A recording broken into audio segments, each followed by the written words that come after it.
Hey, if you want to know one of the worst destroyers of your testosterone, erections, and your overall health, then stay tuned, because today what I'm going to give you is some information about cheese and dairy and milk and why it's not really what they say it is. And hey, my name is Brian, aka Uncle B, and for the last 20 years, I've been a sexual performance coach with African Fly, the liquid aphrodisiac, and as a sexual performance coach, doing the research and the new research that's coming out on dairy. Actually, some of it's been known for a while. It's really not what they've been saying all this time. Specifically, I'm going to talk about why some people get addicted to cheese, how milk can lead to prostate cancer, diabetes, and Alzheimer's, and why breakfast cereal is not the best meal of the day. And also, I want you to look down below for our next webinar. Just click that link and sign up. And as always, if you like what you hear, go ahead, hit the subscription button, hit the like button, hit the notification bell. And what I'm going to do is break this down till it cannot be broken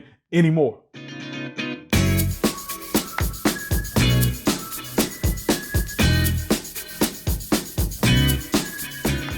All right, let's talk about cheese. Cheese consumption in the US went from 4 pounds per person in 1909 to 33 pounds per person by 2013.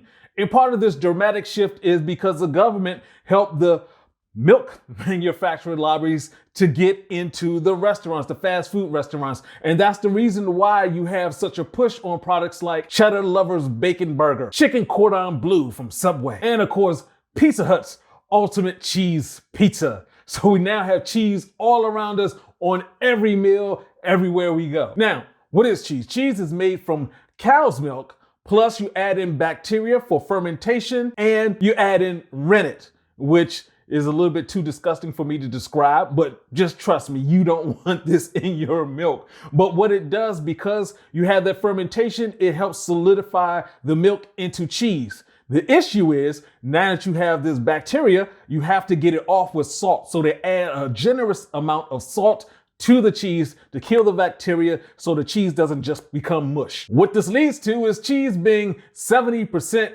fat. That's right, 70% fat. Think of this, a cup of brown rice is roughly 20 milligrams of salt, where one serving, which is 2 ounces of cheddar cheese, is roughly 300 milligrams of salt.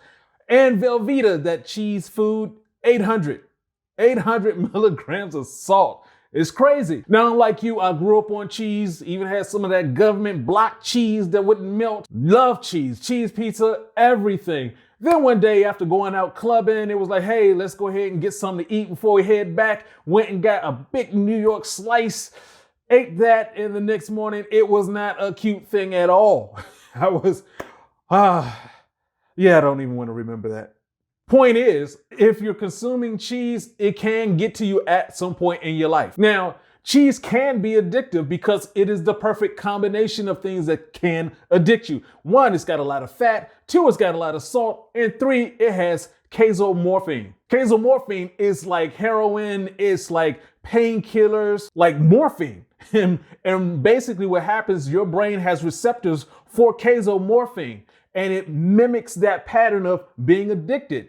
And the reason for that is sort of simple. Mother Nature is smart and was like, hey, in order for babies to survive, they need to keep coming back to the mother's milk. So what it does within mother's milk, there's this chemical that will call you like, hey, baby, don't not like surviving, don't not like eating. Here's food for you, come back to it. But of course, nature expects you to be weaned off of the mother's milk. And as human, we figured out we'll just keep on drinking milk, not from our own mothers, but from cows.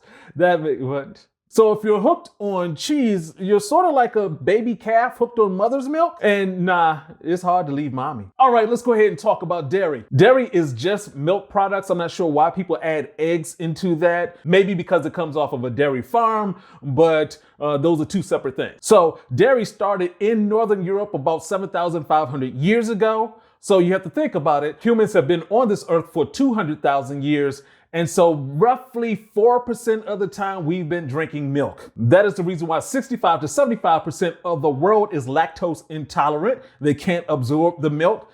And in different parts of China and Africa, it's up to 95% of folks can't take and absorb milk properly. And there are risks that comes with drinking milk, including weight gain, cancer risk, fracture risk, irritable bowel syndrome, bloating, and a bunch of allergies. And if you have lactose intoleration, as I like to call it, you'll have acne, gassy feeling, and constipation. Now, you have to think about it. It's a cow. It's already a female giant animal. Well, when it becomes pregnant, like any other mammal, it's going to start producing more estrogen to produce that milk and to take care of the baby. And that's the same estrogen hormone that's going to develop breasts and guides fat deposits on women. Also, there is a lot of sugar in dairy. We're talking about 13 grams of sugar. And mind you, you should only get roughly 22 grams of sugar a day. So that's half of it. And the reason why I say that morning breakfast cereal is the worst thing for you is because you already have the sugar in the milk. Then you add the sugar from the cereal and the fact that the milk is an estrogen. Also add in, your testosterone is going up in the morning. As soon as you take that cereal in, your testosterone levels stop. So let's talk about some of the results of daily consumption of milk.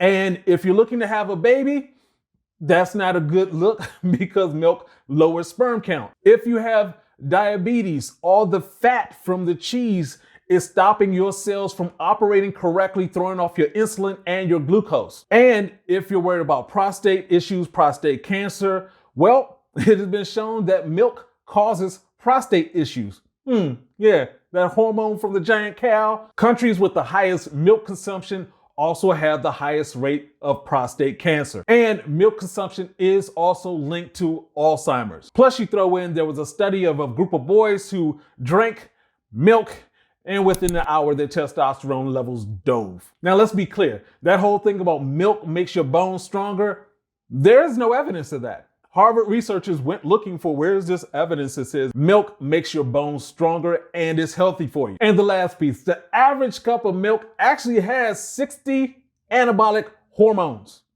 Anabolic hormones are the hormones that make you get bigger, except you're going to get bigger stomach. You're going to get bigger cancer risk. So here are some solutions. First of all, you absolutely do not have to drink milk.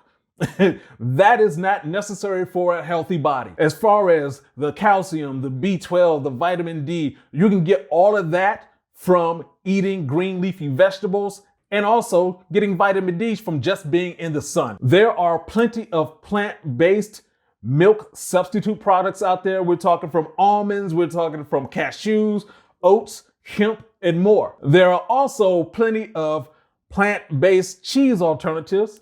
I got my Go Veggie cheese right here. And there are even more products that are coming out now. We got vegan mayonnaise. We also got avocado oil butter.